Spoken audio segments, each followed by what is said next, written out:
Guys, deluded. Now it's an exciting time for if you support Anfield, the Anfield lot, Liverpool. I mean, bro, 3 years ago, 4 years ago, when they had Lambert and them players there and Downing and them man there, you wouldn't have thought this. And Liverpool, I do think the lights do need to be on Klopp. He did say 3 years he would win a trophy. This is coming to his fourth year. He did criticise other clubs for spending money, and now he's broken the record for £75 million Van Dijk for a centre half, and 60 odd or 66 or just over that for Alisson. And that's coupled in with however Naby Keita came for. Fabinho wasn't cheap. Still in talks allegedly for Fekir. Surely Liverpool have to challenge for the league title. Now I'm not going to say they have to win it because it's not that. City's a different beast, and I do believe complacency could be a killer for City, and they've got a target on their backs. But definitely after getting into the Champions League final and things like that and being backed up, Klopp and Liverpool, for me, they have to mount a title challenge next year. Again, we can't just assume because they've signed all these players that they're all going to gel and things like that. They need to adapt to the Premier League, adapt to off the field living in new countries, adapt to how Klopp wants to play football, and adapt to each other. And the amount of signings they've made, even Shaqiri as well, they can't all hit the ground running because they're all good players, but we also need to consider they're not.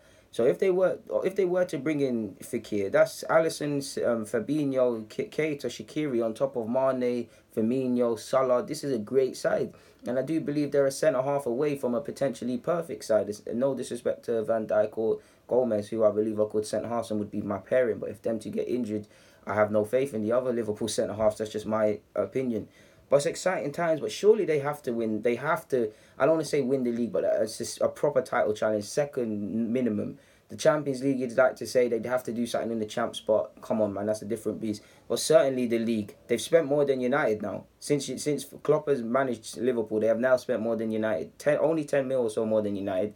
But this is excluding Fekir. Fekir does come, and Fekir was spoken about of 60 odd, maybe 70 in all comps. I mean, in all compensation and add-ons and things. I'm not a transfer man, so I don't know in that regard. But they spent around £410.5 million.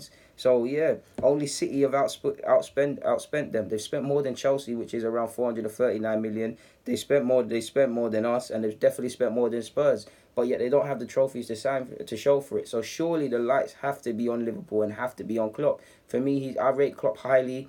I rate Liverpool highly. I mean, if I wasn't an Arsenal fan, I would love to play for Liverpool or any other club. It's one of them clubs, especially in the evening or Champions League. It comes alight. The fans go crazy. But as a football man and as a football purist, surely they have the second minimum at this moment in time, without talking about other clubs signing players. Surely second minimum is Liverpool. A sustained title challenge minimum is the bare minimum that Liverpool have to achieve, considering all the signings. Exclude Shaqiri for a sec, but they've now got a top keeper. They've now got Fabinho. They've now got Keita. If Fekir comes in, he comes in. And they've already got... We can't forget what Salah did yet last year, what Mane's been on since he's joined there. Firmino, for me, is a bit underrated when you talk about quality players in the Premier League. So collectively, they've got players, man, and they've got good options. It's going to be first team spot is going to be tight because look at their midfield options, man. It's when Ox comes back from injury, he's going to have a fight. I do believe he's got a spot in the team, but he's going to have a fight. It's exciting times for Liverpool, but with all this money being spent and all of these things to come where they came, what was it, fourth last year?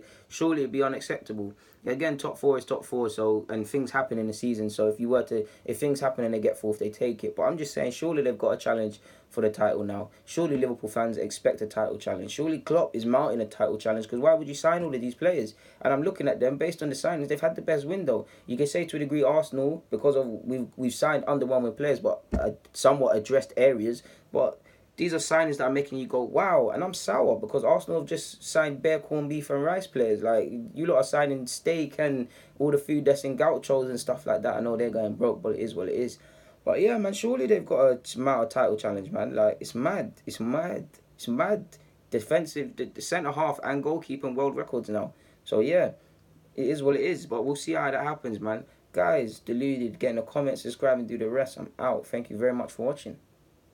Oh yeah, and before I go, having got into the Champions League final or Europa League final, I'm so sure, I could be wrong, but Klopp's been to a League Cup final with Liverpool. They're kissing and tasting success, so surely they've got to mount a title challenge next year.